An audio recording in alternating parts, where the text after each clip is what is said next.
S'il y a un mot qui ressort, c'est évidemment espoir. J'ai trouvé ça génial. Humain. Énergie. Écoute.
Nous allons donc parler de cette maladie qui hante nos sociétés, le cancer, une maladie qui reste encore très taboue parce que dans notre imaginaire, le cancer reste synonyme de mort. Et il y a pourtant d'immenses progrès en cours. Et maintenant, avec les nouveaux traitements, il n'y a plus de certitude. L'issue n'est en tout cas pas toujours fatale, loin de là. Et il faut donc apprendre à gérer une nouvelle incertitude. Et c'est cette évolution qui nous mène à une vaste réflexion autour de l'espoir de guérison. Et toute la question, ça va être de savoir de quoi on parle exactement. Aujourd'hui, je crois que c'est un point de départ pour faire bouger les lignes. Quand on nous annonce un cancer, c'est un cataclysme, ça bouscule complètement notre vie. On change de monde et à ce moment-là, les mots qui vont nous être dits sont absolument fondateurs de comment on va rentrer dans un parcours de soins. Si on ne nous parle pas de cet espoir de guérison, de pouvoir vivre avec, en fait, on nous enferme à l'hôpital. Et en fait, on a tout simplement besoin de pouvoir rester dans la société, de pouvoir continuer à vivre. Un patient atteint d'un cholangiocarcinome, il est en rémission complète et la question qui vient derrière, c'est il me dit « mais est-ce que vous pensez que je suis guéri ?» Je suis devant une boîte noire, c'est-à-dire qu'il y a quelque chose de totalement nouveau qui arrive. Une enquête nationale confiée à l'Institut Harris Interactive. C'est à nos yeux des résultats d'études qui sont extrêmement encourageants. Précieux. J'ose pas dire qu'il s'agit d'une étude d'utilité publique, mais pas loin, parce que ça nous permet de montrer qu'il y a un espoir, notamment de la part des patients que nous avons été amenés à interroger. Au fond, c'est radicalement s'éloigner de vous qui rentrez ici, abandonner tout espoir. Je pense que l'enfer, c'est effectivement ça. J'ai vécu ce qu'on appelle l'expérience de mort imminente. Et en fait, à ce moment-là, je voulais juste une chose, c'est que j'arrête de souffrir. À partir du moment où on m'a pris en charge, où je suis arrivée à l'hôpital, je me suis dit « Ah d'accord, ça y est, je vais arrêter de souffrir ». Et donc le médecin s'est assis à côté de moi. « Est-ce que je vais guérir ?» Et il me dit « Je vais faire tout mon possible ».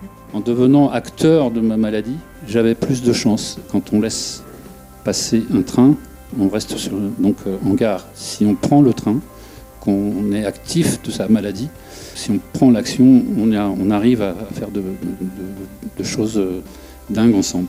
En fait, notre métier, on le sait, c'est de gérer l'incertitude, l'imprévisible, en gardant l'espoir. Je suis un fan de Baruch Spinoza qui dit « N'est vraiment libre que celui qui pense à la vie et pas à la mort ». On a transformé une maladie constamment mortelle en une maladie qui peut se chroniciser. Et finalement, on a oublié cette peur de mourir. Je pense que nous, on doit s'adapter, prendre le train et dire maintenant, il faut penser à la qualité de vie, il faut penser que cette vie n'est pas si facile.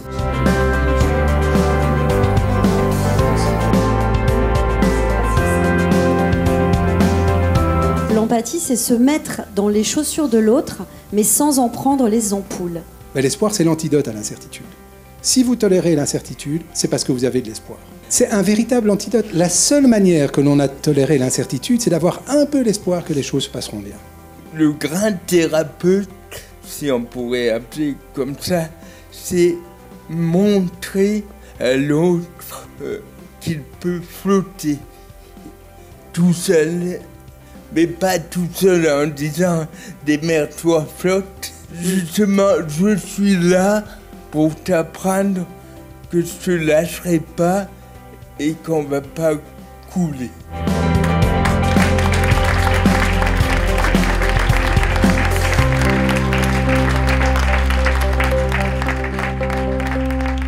Dans une vie professionnelle, on a des moments qui sont beaucoup remplis de futilité, puis il y a des moments qui changent, où on ne sera pas le même avant et après.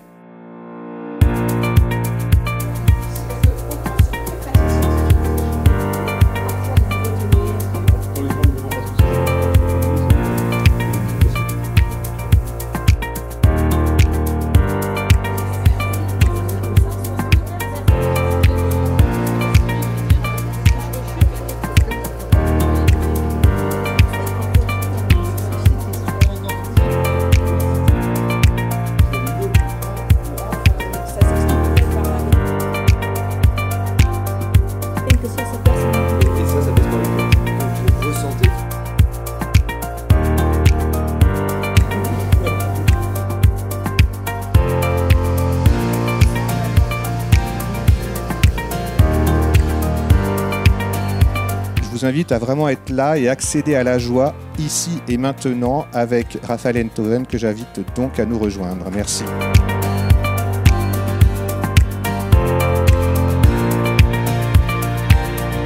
Je trouve que ce week-end de réflexion autour de nos pratiques et de cet espoir est vraiment exceptionnel, puisque dans notre quotidien, on ne prend pas le temps de cette réflexion, on est plutôt dans l'efficience. Je trouvais qu'il y avait énormément de défis, notamment le défi de parler de guérison, d'espoir, etc.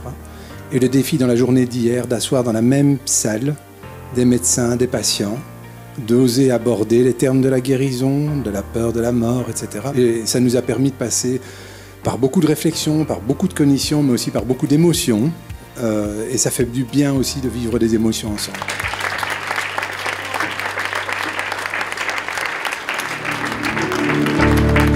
Pour moi, c'est un point de départ et j'espère que ce projet ne va pas s'arrêter ici, mais je pense que non, parce que voilà, d'avoir plus de formation pour les médecins, des livrables pour les médecins, mais aussi pour les patients, parce que c'est très important, c'est une relation qui se joue à deux, donc c'est très important aussi que le patient soit acteur de son parcours de soins et qu'on parle vraiment de l'empowerment du patient. C'est la première fois de ma carrière que je vois vraiment des gens qui repartent en se disant il faut qu'on continue cette discussion, c'est important, c'est d'utilité publique. Ces 2 journées font partie des événements pour lesquels il y aura un avant et un après. Ce que j'attends de la suite, c'est de pouvoir reproduire ces temps d'échange au sein des différentes régions avec des collègues qui n'ont pas pu avoir la chance de participer à ces réunions aujourd'hui, et peut-être la piste pour d'autres projets de communication, de formation à la communication avec les plus jeunes. Il n'y a pas un soignant qui fait son métier sans cette relation soignant-soigné, donc l'expérience est à poursuivre et à renouveler. Au-delà de la technicité, on avait envie de mieux traiter nos patients, de mieux les prendre en charge, d'améliorer la relation, et vous nous donnez des clés pour essayer d'améliorer ces relations, et j'espère qu'on aura d'autres éditions parce que c'est que le début.